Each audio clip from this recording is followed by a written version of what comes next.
Max Tips and Tricks videos, I'm gonna explain you how to use the new Arnold Shape Operator, which can be found in pFlow.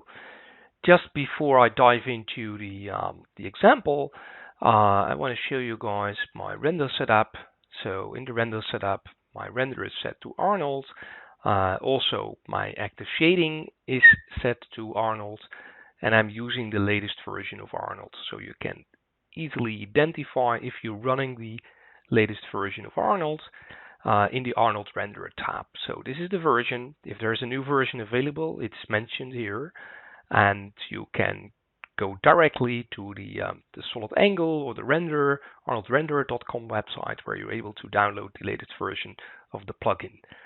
I have one tree textured, obviously. I have a ground plane, and I've placed one Arnold light. So if I select the Arnold light, if I go into modify, as you can see, it's a sky dome light. I've changed the resolution to 4K, changed the format to the latitude, longitude, and I'm using the light shape visible option in the shape rendering. And in the color intensity rollout, I've been using the texture option where I've placed an HDR. And the HDR itself is obviously it's a spherical HDR, so I dragged it into the Slate Material Editor. I double clicked on there. Let me quickly show you that as well. So in the Slate Material Editor, this is the HDR, and it's set to an environment spherical, because that's going to be used for my light and reflections and so on. So first things first, what you can do in pFlow. So let me open up pFlow by using the 6 shortcut key on my keyboard. That's opening particle view in an empty state. I'm just gonna drag in a standard flow. Okay, I'm gonna drag in the standard flow to the grid, and then I'm gonna change the basic parameters. So I start with the event to the birth.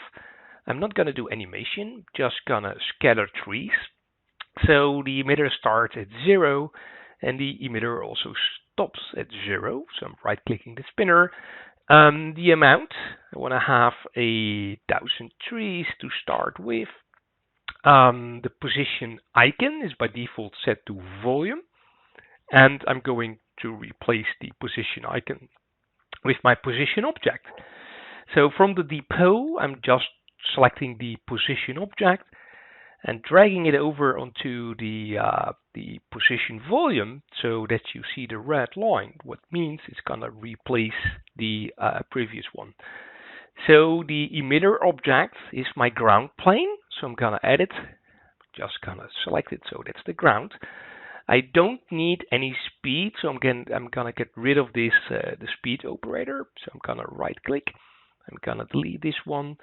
Rotation is fine. It's set to random 3D. That's totally fine. And let me display the original geometry itself. So if I go to, let's do text, let's set it to geometry. So I might need to change the shape. It's a bit large. I'm running in meters. So immediately the size it's too big. So let me quickly scale this down. All right. So the Arnold Shape Operator. The only thing what you need to do is override the default shape with the Arnold Shape Operator. So I'm dragging this in. That's the Arnold Shape Operator. Okay, and this shape operator makes it possible to render the particles as instances of reference geometry. It supports VS Max objects, Arnold procedurals, Arnold volumes, alembics, and Arnold lights. So what I'm gonna do within the Arnold shape, I'm just gonna select the particle geometry object. So that is the tree. Okay, and there we are. Check the rotation. It needs to be changed to world space, because then you can start rotating the trees in the Z direction, which is quite nice if you want to do that. And as a final tip, in the Arnold shape, you can have a scale variation. So if I change the scale variation into, let's do 50%, I do get random scales in the trees. If you want to do a Arnold procedural, you might need to change your physical materials into the Arnold standard surface material, but that's something I'm gonna do in a different in another video. So now we have all the trees being placed with Arnold, based on the new P-Flow Arnold Shape Operator, which is super nice.